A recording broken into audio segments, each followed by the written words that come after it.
You had a little treat then. I was about to sit and film this video. I decided to film it in my car. I will tell you why in a minute.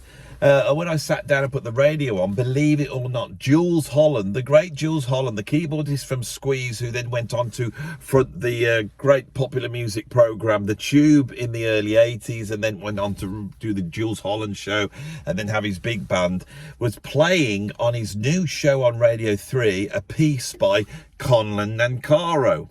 Now, that is relevant. Not only is it beautiful, but it's relevant to what I'm going to be talking about on this video.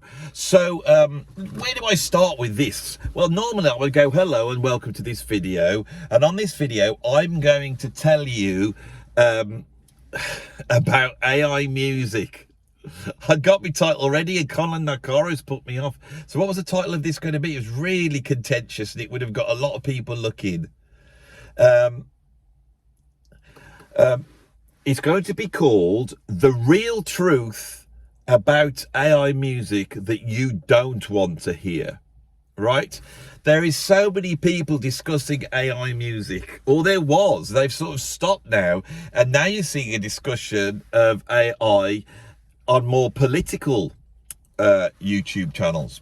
Now, anyone who is a subscriber to my political YouTube channel, which is called Nothing Something Anything, will know that I often deliver my political tirades in the car. And that is why I'm seated here now, because this conversation is going to get political.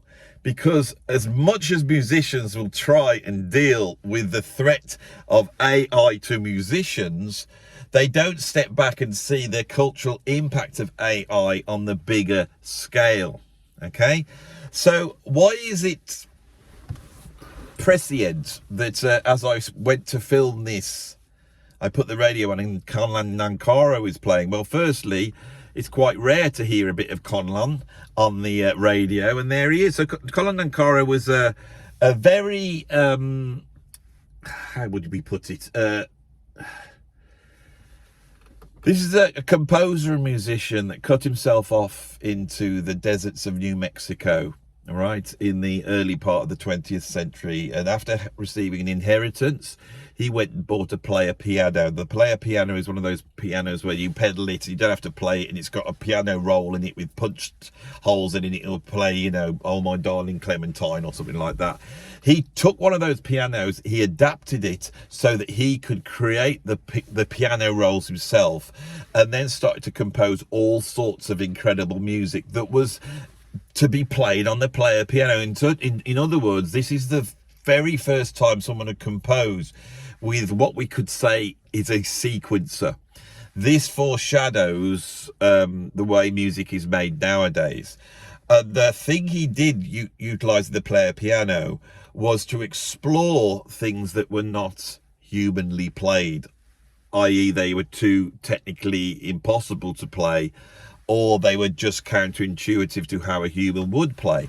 Now, what you were hearing then, there was an ensemble modern version of a Conlon Nancaro piece. So that's real people performing live something that was created on a piano roll. And I find that really interesting that, you know, that how many years ago, 70, 80 years ago, there were composers in America stuck on their own in the middle of the desert, cut off from the rest of the world, exploring the ideas that are now enabled music to be recreated via AI, right? Part of the problem with AI music is that the problem has created itself. We have moved in the last 40 years over to music that is machine made, machine performed, utilizing machines to create the arrangements, and now the arrangement and composition itself can be created by the machines. And what the machines are trying to emulate is a music that had gone towards machine-like music many decades ago, you know. And in terms of popular music, we only have to go 50 years to Kraftwerk and see that they were also thinking in that direction. All right.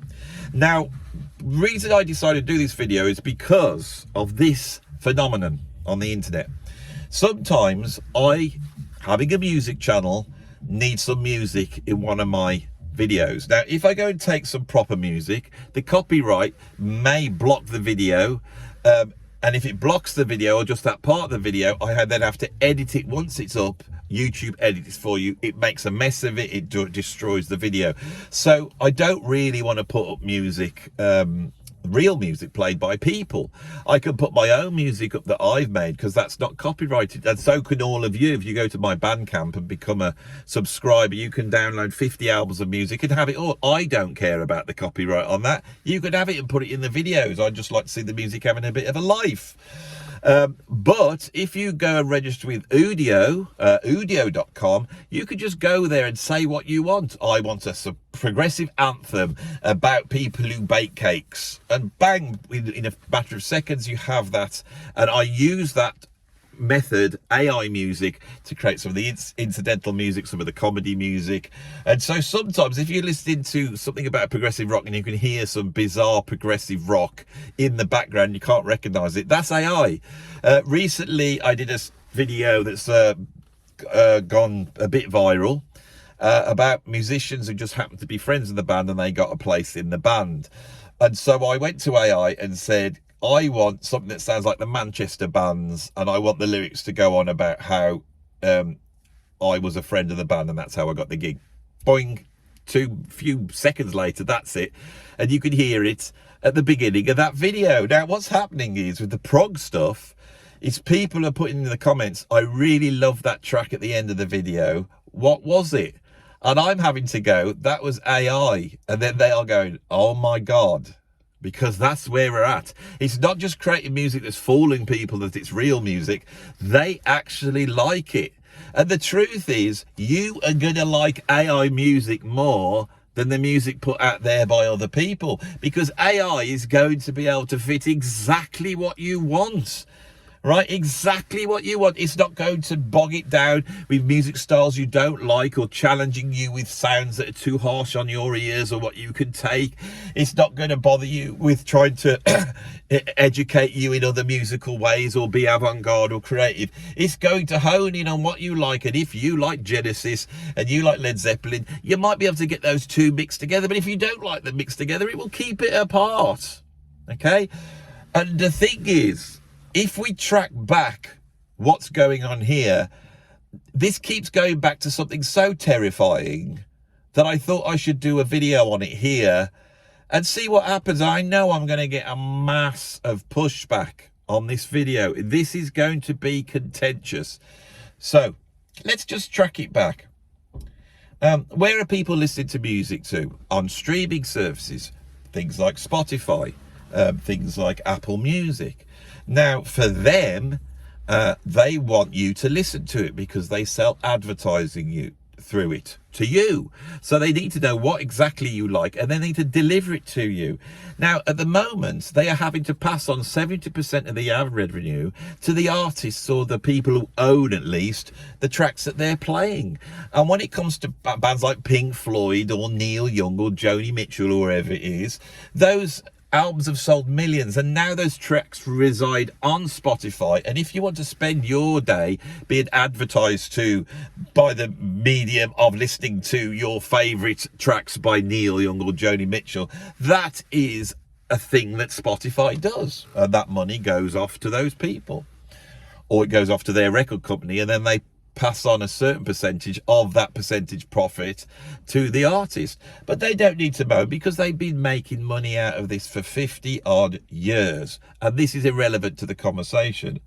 But for younger people coming up that haven't been ingrained into, buying into an artist, having an album and owning it, they just have music as the backdrop of their life, don't they? They're not interested in grand themes. They just want something that sounds a little bit like a ringtone, something they can do a TikTok dance to. And so in that scenario, why would you bother trying to create that when you could just go and get AI to do it and it will do it better? Recently, a producer sent me a track and they said, can you replicate this drum beat? And I went, yeah, of course I can. And I said, where'd you get the sample from? Thinking it was one of those old school things where they've sampled the drum beat, but they know if they use it, the copyright on that drum beat will flag up. So they want me to recreate that drum beat either note for note or similar, so they can use that, and then it will get through copyright. Now that's been going on for like 30 odd years, right? But it wasn't that. What it was that drum beat was created by AI. And the guy liked it and he wanted me to play it for real. And I was a little bit like, well, just use the AI drum beat, because why do you want me to do it for real? Because it's holding on to some idea that it's better if someone plays it. Let go of that. If you step back, it's not. And it's not because we choose it not to be. We as a culture have chosen it not to be. We could say, and it would be so prejudiced, it would be so anti-machine. We would become machinists if we were saying we're not going to listen to machines. We don't care if they sound better. I want to know that what I'm listening to is being played and created by real people, and I don't care whether it sounds worse. I'm going to do that out of principle. Now, that is a part of art. It's a part of art, an appreciation of art, that we've forgotten with the rise of postmodernism and all the 20th century philosophies. All that went out the window. The idea that you come to it with some elitist principle has been like thrown out by the the academic elites of the art world. It's all about you bringing your own ideas to it, and it's all about the concept. It's not about the actual creation of it or any of that. People who went to see a painting in the 19th century came at that with an academic structure that had been given to them to how to read that painting. That's elitist, and this is part of the problem. We could, as I'll say it again, we could just say, why don't we just only listen to you could have like a movement, right? It could be called the realists, and the realists will not have anything machine made whatsoever. Everything has to be played in the room. You can't even edit it together, and it's a moral principle, so that when people listen to it, they know that they're listening to reality and not a fake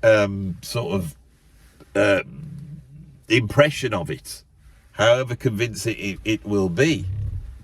But of course, realities caused by fake impressions are also, in today's moral climate, not a good thing. Because if something's pretending to be something, if something identifies as something, but you are now saying, yeah, just because it looks like something or identifies as something doesn't mean it's that actual thing. Just because AI can make it sound like someone's really playing, it doesn't mean that someone's really playing. All the present ideologies that we have in modern culture are affecting our ability to look after the high art of music. And I know I sound like an elitist, but I'm hoping that the logic follows in this video. Right, now let's look at Spotify and step back even a bit further. So it's in their interest, especially with younger people, to indoctrinate them into listening to AI, and they won't mind AI. And then 30 years down the line, once we've all died out, music will be something that's created by AI, and it exists on Spotify, and it sort of molds around you. And the creativity will be the idea, will be on the listener now. You curate, not create. We replace creativity with curation. That's quite clever. See, I made a mistake, but I ran with it. Creativity becomes curation. That is the movement at the moment. Now, this is what you probably don't want to hear. Why is this happening? Because it just is, isn't it? Because of money. Yeah, because of money. Because Spotify need to make money. They're not actually making that much money, because most of the money is given back to the artists, right? And then they get it in the neck because they're supposedly billionaire oligarchs and all this, whatever they are, sort of capitalist, barons that have just screwing the real musicians. And that leftist ideology that is put onto the examination of why AI is bad is so old-fashioned and out of date, it does not work, right? I'm going to tell you what actually works, right? I might be wrong, but you try this one on for size. So Spotify is a company now that has replaced my local record shop. I used to, in the 1980s and 1990s, go down to my local record shop. I would sit in standing there. I wouldn't sit in there. You couldn't sit down. You had to stand up. And I had the ability to go like that through records very fast. And I'd pull records out, and I'd save up my money. I'd buy those records. And that was in my local town. Once I bought that record, I owned that record. If I'd searched out a record that was on import, I was the only person who had it. So people would come around my house and say, "Have you got that Chicory or Electric Band album that's just come out?" "Yeah, I got it on import." People were Wolverhampton. "Oh, I'll put it on, mate. I haven't heard it." And people would come around to listen to my records. That's completely different now. Spotify hasn't replaced the local record shop. What it has become is a global record shop, right? Amazon has become a global wholesale shop. It used to be a global CD and book shop, but now it's a global wholesale shop. Uber Eats has become a global restaurant that will deliver to your door, and Uber has become a global taxi service. All these companies are global. They do not answer to any country, let alone local music scene or national music scene, right? For them to operate in the capitalist world, they need to break down the barriers that exist between nations so that they can go across all of those areas, right, and reach right into it. And they are utilizing AI to make their money. Now, the money makers, right, are trying to push on us something else. And what they are trying to push on us is exclusive digital currency. Throw your paper money away. You won't need it. Every transaction will be digital. Every transaction of you buying stuff will be digital. So the model is this. Music will operate in a very specific way. It will operate on a global level, breaking down all the barriers between countries, right? It will operate there to curate. You will curate your music around you in your own little bubble, your own little world, right? And then in that will come advertising, and then you will be able to buy the things you want and have it delivered to your door. You won't need to go out anymore. So the idea of having a nation doesn't matter, especially if you have indoctrinated the population in that if they identify as something, they are that thing, which means they can pop on the goggles and be whoever they want to be. Human beings will become these sort of dislocated souls in a sort of cell, a prison that has been created by the global elites. They will operate inside that, right? And they will be able to be a cowboy today and go listen to the music they've created and maybe even play it to other people. And other people might go, when they meet in sort of cowboytopia where they spend their weekends, right? They could swap music. Now, once we get to this point, you can see there won't be any jobs for anybody. AI is going to take over absolutely everything, except for creativity. But it seems like they're taking creativity off the menu, doesn't it? That doesn't seem to be a thing that they want. Why don't they want creativity? Why don't they want real bands? I'll tell you why, because real bands are chaotic. Real bands have opinions. Real bands make music that's new and they challenge it and they do stuff that they can't be predicted. And the money people at the top that want to move us to this exclusive digital currency, which means they can control everything you buy and what you don't buy. Right? Your key to the world, your key to having any sort of life that you choose will be the biometrics of your face. You will walk into the shop and look at something, and then you will be able to buy it in that shop or online even more so. And so our being, right, the center of our being becomes like a dislocated soul where the biometric information is only there to unlock this parallel AI world which exists in another reality. Right now, the globalist elites now, if that was to happen, are absolutely in control of everything and everyone. And in a way, this is the only future that you can really envisage if you accept this global marketplace, right? Which is what we have right now. That's what we have. I knew you wouldn't like it. It's terrifying. It's terrifying.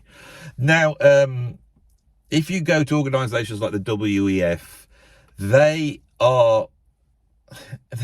say as though it's almost like a prophecy of what has to happen. They all turn around and say, by 2030, you will own nothing, but you will be happy.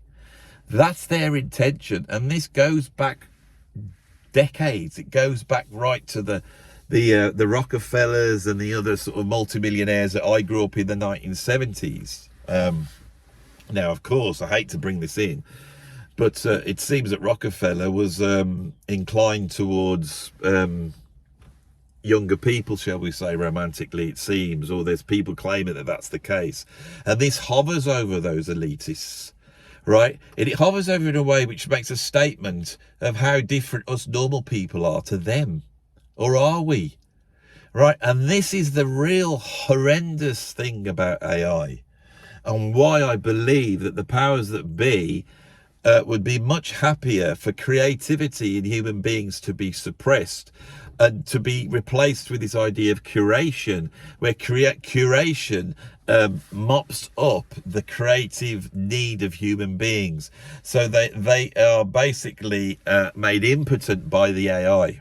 They don't just lose their jobs. They don't just now have to move over to a currency which is down to them behaving right, acting right, and doing the right thing and saying the right thing, right?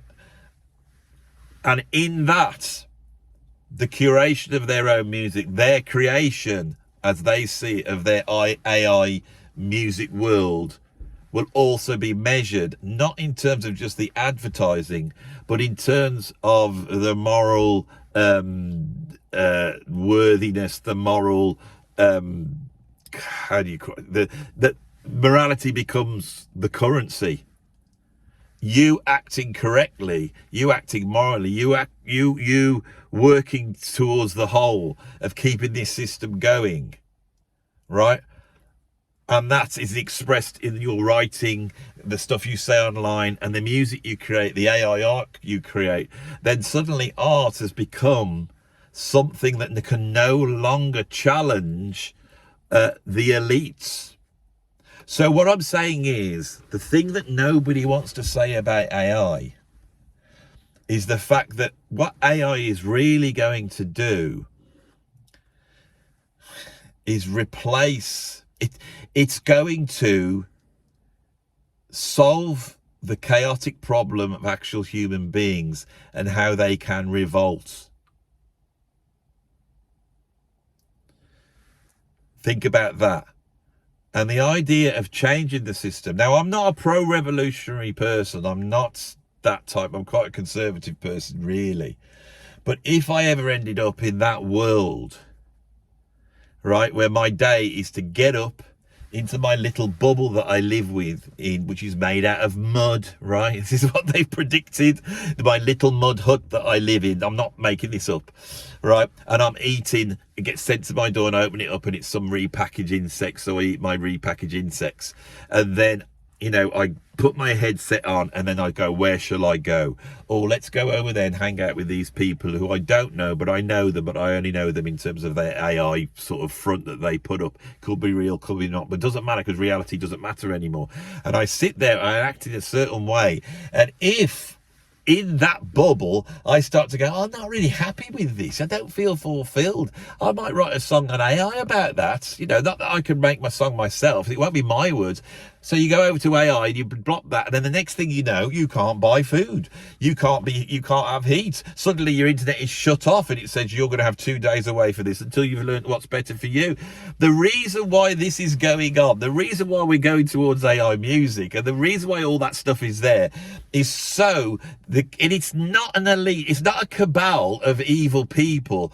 It's the natural outcome of global capitalism. Now, I'm a capitalist, but what I'm not is a global capitalist. Now, if you look at the political figures out there that are pushing against the idea of global capitalism, you will see that you are being trained to absolutely hate them.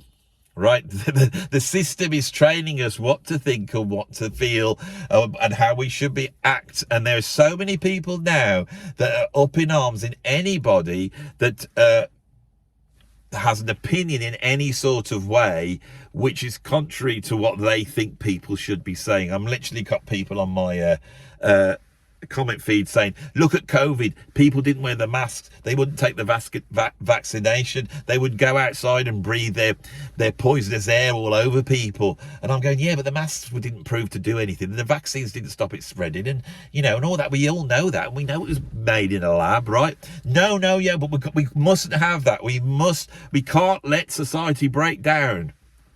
Right, society will break down, okay? And we're going to be told society will break down. Now, what's the overriding idea that will enact this idea of us all staying at home in our mud huts, listening to AI music, going to AI places, reading AI books, right? And then imagining we're something that we haven't actually imagined, because AI is also providing that for us as well.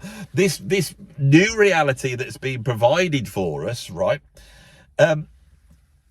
How do you get everybody to kowtow to that? Well, I hate to say it, and this is where everyone's going to hate me now, but the idea that all this CO2 we're pushing out into the world is creating a climate disaster, right, actually fulfills all the requirements to insist that the things I am describing happen.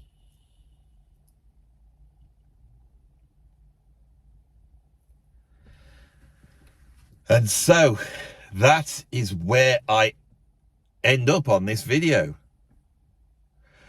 The terrible thing about AI music that you don't want to know is the fact that it exists because it is part of the plan to bring you to a certain position mentally where you accept this new world order because you don't want the world to burn. Now, me as a sort of cultural critic, me as someone who's studied the arts, as soon as I put it like that, it strikes me that this is it's apocalyptic rhetoric. The world's going to burn. It's going to be engulfed in fire. We are facing the end of days unless we do this thing. The people who don't do it will suffer, but you might be able to survive in your little AI bubble. And if everyone tries to survive in this way, if everyone can just pull together in this communitarian push to end up in this situation, the world may be saved. This is doomsday talk. This is the talk that, I mean, religions which in their center often have great wisdom, but as they develop and the exoteric layer is placed around them, those in power who wish to push the ideologies of those religions onto the people who are at the bottom create the idea of the doomsday myth. They create the idea of the utopia and the doomsday myth, and they say you need to follow these rules. And you have to understand that if we go back 1,000 years, what the Enlightenment lifted us out of, what liberalism lifted us out of, what democracy lifted us out of, what science lifted us out of, and first and foremost, because this is where it started, what the ideas of the Renaissance art, Renaissance music lifted us out of, was a feudal system where we were kept at a certain level, subsisting and kept in our place, because we were told if we did not adhere to that, then the world will be engulfed in hell and damnation. Now, you have a choice. You could say, Andy's a conspiracy theorist, right? Andy's just talking out of his hat. This is absolute nonsense, blah, blah, blah. You could say that right now, or you could say, this might be true. And so let's get back to the original idea I said at the start of this video, right? We have a choice of whether to accept this or not.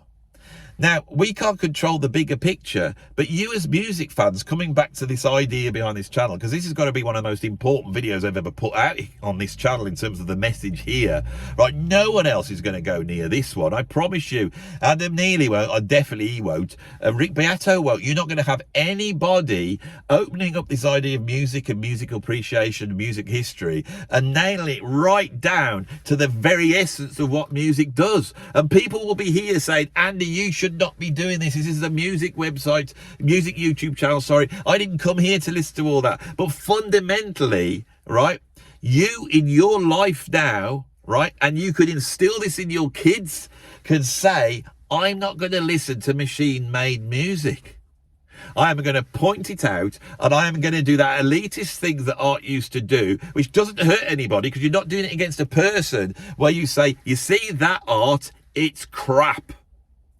That's crap. You can't say that. All art's subjective. Beauty's in the eye of the beholder. No, because we have these moral values. And in pointing this out, it stems a certain movement towards a certain thing. And once you understand that with music, once you start to recognize it when it happens, you can then put that onto other parts of your life. You can use music as a ruler to actually fix the whole of your world. You'll start to spot it more and more. Not spot the fact that the AI isn't real, because you'll never be able to spot that, but be able to spot the principle in action, be able to spot when people are coming along and trying to influence you, in other words, to take away your freedom of expression, your freedom of speech.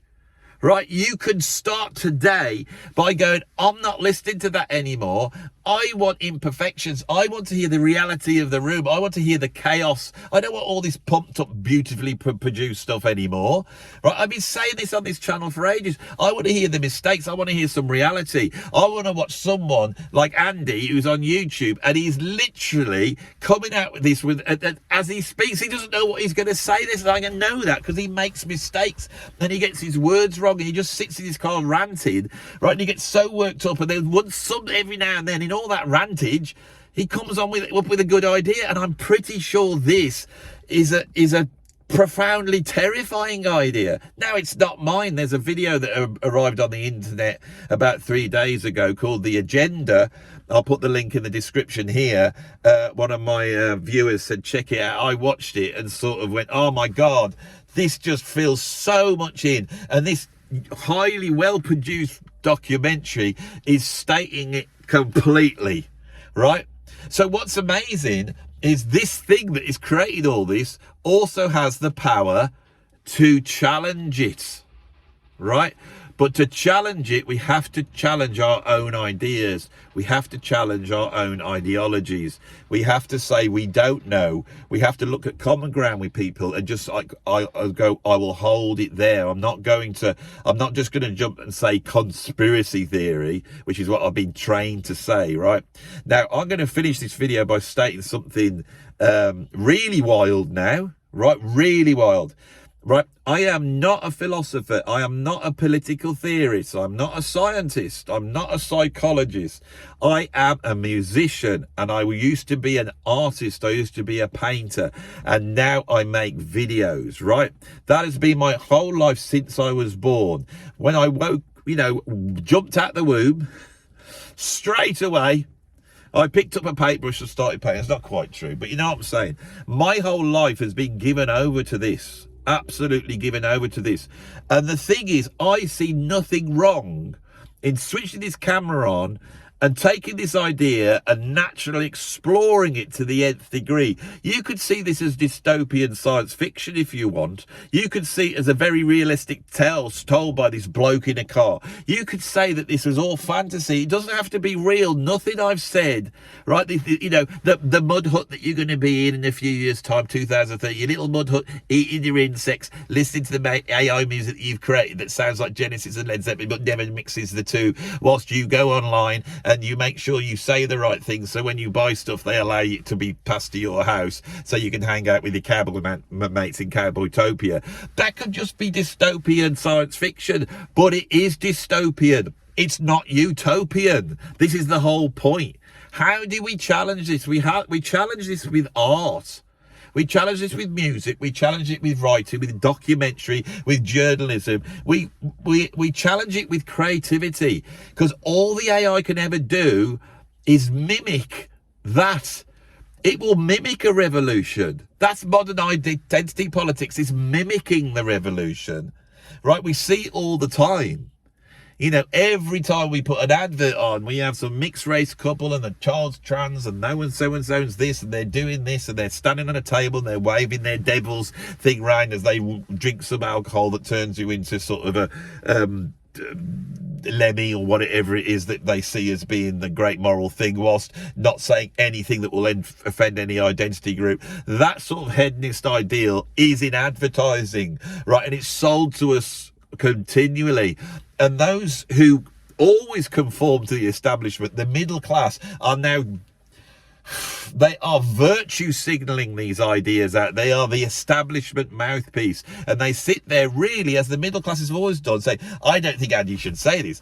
I don't think that person should say that. When someone put something on Facebook the other day and they got sent to prison for 3 years, I think it was actually right, because you shouldn't be doing stuff like that. I don't care if the police aren't, you know, solving any crimes and you can go and rape people and get off with it. That doesn't matter. You shouldn't be saying nasty things. This idea of bringing in this sort of moral currency, actually, that Andy was going on, could actually be quite good. At least it might bring the crime rate down. Well, not the bad crimes, because obviously those people, they can't help doing that. We should let them off. But people who are saying bad things are not conforming to the ideology that's been pushed into my head by an establishment that I am unable to question, right? And so I'm just blurting it out on the very bloody social networks that are out there, blurting it out for everybody to see. And if anyone comes and questions it, what will I do? Call them a fascist, call them a Nazi, right? This is where we're at the moment, right? That is what's driving AI music. That's why you've got it. Right? Don't moan about it. You asked for it. You asked for this conformist world where nobody can do anything that will upset anybody, because that's the only difference between real music and AI music. Is it going in yet? I'm going red. I look like one of those gammons. What they call them? The gammons. Middle-aged gammon. I'm so bloody angry. The world's not right. It's not like it was in the 1970s. I want to go back then when you could be bloody racist and nobody had a go at you. And that little comment at the end, that's the little dot in the yin to the yang. I do know it. I'm not stupid, right? I am not stupid. I've thought about this all my life. All I know is about creativity. I'm sensitive to it. We need it. We need it right now really bad, right? And we need capitalism, but I'm afraid the conclusion I've got to is if we allow for globalist capitalism, right? If we allow for that and don't just hold things back a little bit, in other words, the great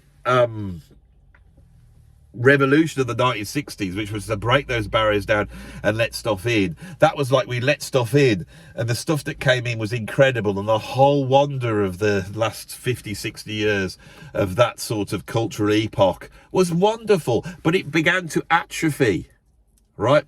And because it was a reaction to the Second World War, where culturally we had inoculated ourselves against the Nazis and fascism, that aspect didn't grow.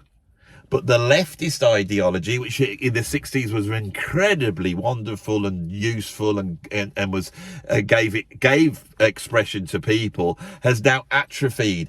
And now it is those people who were the revolutions of the 1960s are now old, and they run these companies, and they believe that they are enacting their utopia. They believe this would be the best for us if we could get to that point, right? But it isn't. Unless you want to live like that. And so it really comes down to that, Andy, doesn't it? I realise that myself. If the world wants to live like that, then that will be what it is. It'll be what it is. If you don't want to live like that, you're going to have to explain why to people who are indoctrinated, why it would not be a good idea. And the only way you can do that is by trying to explain that what it's like in your shoes to them in their shoes. And the thing that does that is art.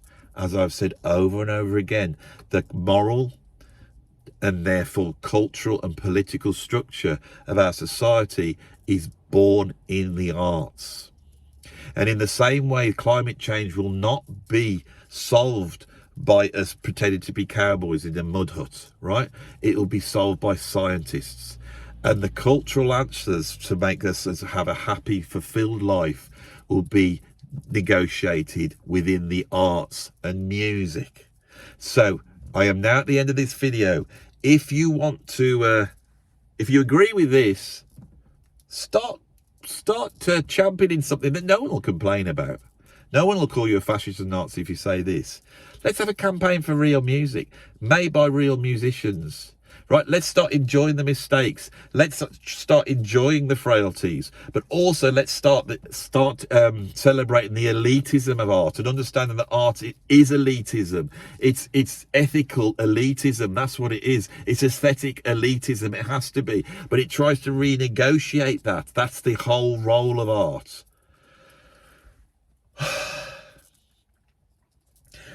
These videos are always very cathartic, especially the videos on my politics channel. When I sit in my car like this and I have the camera like that and I can see out, and people are walking past as well. Some people can see this bloke ranting in a car. I've got a loud voice. They can probably hear my voice outside.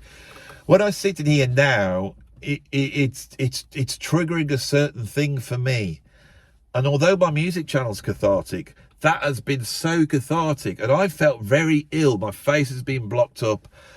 And I have just felt a slight diminishment. I feel a little bit more relaxed. And I tell you why. It's because if you're me, and I imagine it's like this for you, creativity is the heart and soul of my existence. If it was ever taken away, there would be no point. There would be no point. I wake up in the morning and I have to engage in the world in the way that I do.